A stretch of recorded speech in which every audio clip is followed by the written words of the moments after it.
புங்குடுதீவு மாணவி வித்யாவின் மரணத்திற்கு நீதி கோரி வடமாகாணத்தின் பல பகுதிகள் இன்று ஆர்ப்பாட்டங்களால் ஸ்தம்பித்தன. இனியேனும் இதுபோன்ற மிருக செயல்கள் இடம்பெறக்கூடாது என்பதுடன் குற்றவாளிகளுக்கு விதிக்கப்படும் தண்டனை குற்றமிழைக்க அஞ்சும் வகையில் இருக்க வேண்டும் என்பதே இந்த ஆர்ப்பாட்டங்களின் பிரதான நோக்கமாக இருந்தது.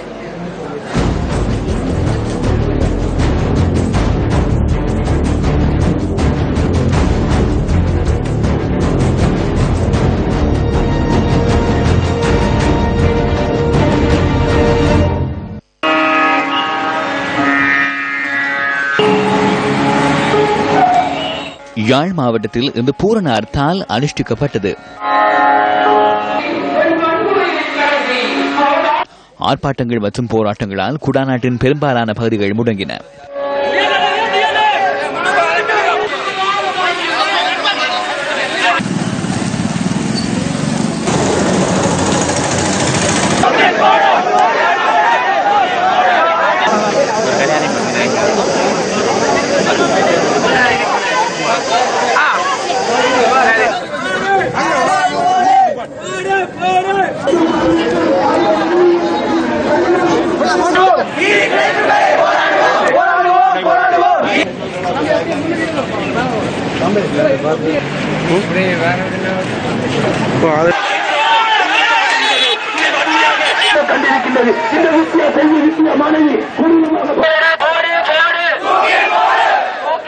இங்கே உணர்ச்சி பூர்வமாகவும் ஆக்ரோஷமாகவும் இங்கே தங்களுடைய போராட்டத்தினை வெளிப்படுத்திக் கொண்டிருக்கின்றார்கள். இந்த மாணவிக்கு நடந்த செயற்பாடு போன்று இனியும் ஒரு மாணவிக்கு இப்படி ஒரு சம்பவம் இடம்பெறக்கூடாது. இவ்வாறு ஒரு சம்பவம், இவ்வாறு ஒரு நிகழ்ச்சி இனியும் அரங்கேறக்கூடாது. இது எங்களுடைய அடையாளமான போராட்டமே தவிர அந்த குறித்த கொலையாளிகளுக்கு தண்டனை வழங்காவிட்டால் நாங்கள் ஒட்டுமொத்தமாக நீதிமன்றம், காவல்துறை என்பவற்றை முற்றாக மூட வேண்டும் என்று அவற்றுக்கு எதிராக நாங்கள் குரல் எழுப்பி உண்மையிலேயே அவர்களுக்கு தீர்வு கொடுக்கவில்லை, அந்த தீர்ப்பு வழங்கவில்லை என்று சொன்னால் எங்களுடைய பிரதேசத்தில் நீதிமன்றமும் தேவையில்லை, போலீஸ் நிலையமும் தேவையில்லை. இதனிடையே யாழ் நீதவான் நீதிமன்றத்துக்கு முன்பாக இன்று பகல் அமைதியின்மை ஏற்பட்டது.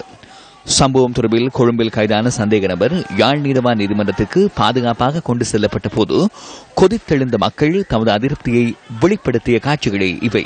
நிலைமை அத்துமீறி செல்வதை அவதானித்த போலீசார் கண்ணீர் புகை பிரயோகம் நடத்தி ஆர்ப்பாட்டக்காரர்களை கலைத்தனர்.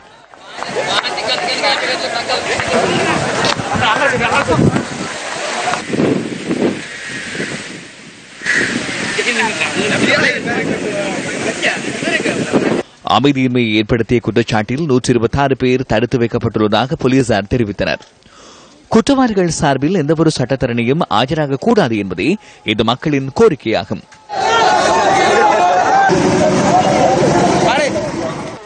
யாழ்ப்பாணம் சாவகச்சேரி பகுதியில் கண்டன பேரணி நடத்தப்பட்டது. சாவகச்சேரி நகரிலிருந்து ஆரம்பமான இந்த கண்டன பேரணி கண்டி வீதியூடாக கொடிகாமத்தை சென்றடைந்தது. இதற்கு ஆதரவாக கடைகள் மூடப்பட்டு கருப்பு கொடிகள் பறக்கவிடப்பட்டிருந்தன. ஆர்ப்பாட்டங்களுக்கு ஆதரவளிக்கும் வகையில் தனியார் பஸ்கள் இந்த சேவையில் ஈடுபடவில்லை.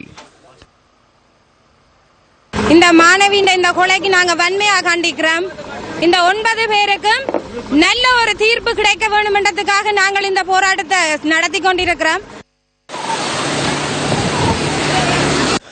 இதேவேளை கிளிநொச்சி சுண்டிக்குளம் சந்தியில் ஆர்ப்பாட்ட பேரணி ஒன்று முன்னெடுக்கப்பட்டது. விஸ்வமடு வரை நீடித்த இந்த பேரணியில் விஸ்வமடு மகாவித்தியாலய மாணவர்களுடன் அந்த பகுதியில் வசிக்கும் மக்களும் கலந்து கொண்டனர்.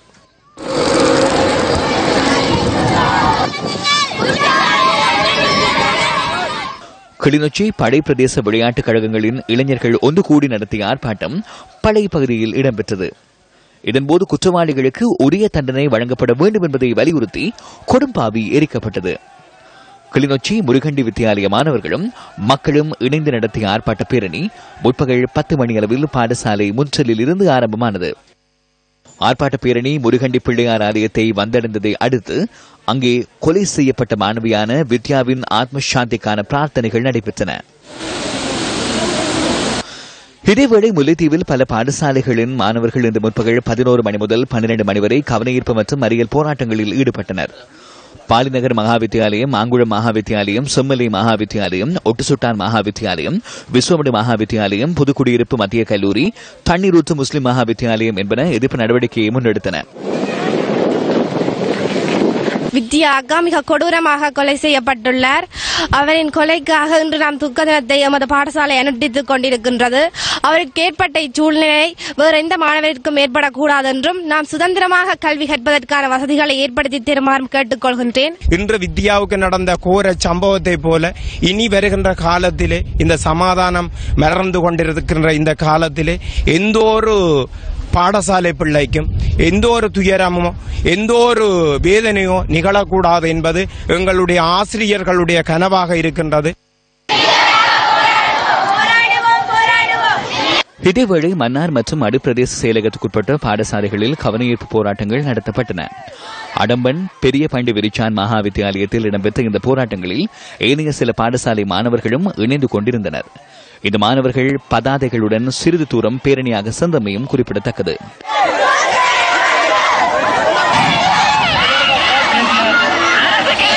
இதேவேளை வவுனியா புதுக்குளம் மத்திய மகா வித்தியாலய மாணவர்கள் வீதியில் இறங்கி தமது கோபத்தை வெளிப்படுத்தினர்.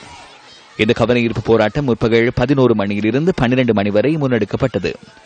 செட்டிக்குளம் மகா வித்தியாலயம், பூந்தோட்டம், வவுனியா தமிழ் மத்திய மகா வித்தியாலயம் உட்பட பல பாடசாலைகளிலும் கண்டன ஆர்ப்பாட்டங்கள் நடத்தப்பட்டன.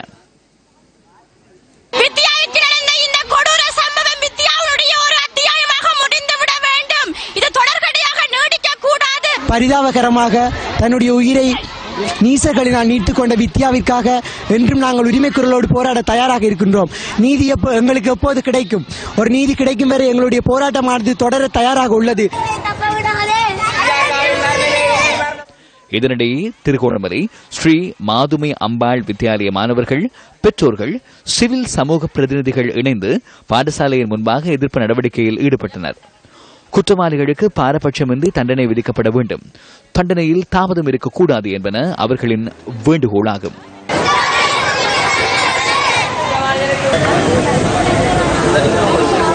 வித்யாகாவும் எங்களை போல ஒரு மாணவிதான். இந்த வித்யாகாவுக்கு நடந்திருக்கிற இந்த கொலை நாங்கள் மிகவும் வருத்தப்படுகிறோம். இந்த அரசு உரிய தண்டனையை வழங்க வேண்டும். இந்த 10 பேர்களுக்கும் இந்த வித்யாவின் மரணத்துக்கு காரணமாக இருந்த கயவர்களை சட்டத்தின் முன் உடனடியாக நிறுத்தி அவர்களுக்கு உயர்ந்தபட்ச தண்டனை வழங்க வேண்டியது அரசின் கடமையாகும். இந்த யாழ்ப்பாணத்தில் நடந்த இந்த வித்யா என்ற மாணவியினுடைய மரணம் எனக்கு நிச்சயமாக எனக்கு மனதுக்கு சரியான கவலையா இருக்கிறது. என்னுடைய புள்ள மாதிரி, என்னுடைய மாணவி மாதிரி எனக்கு நிச்சயமாக இது கவலையா இருக்கிறது. அரசாங்கம் இதுக்கு சரியான முடிவெடுக்க வேண்டும்.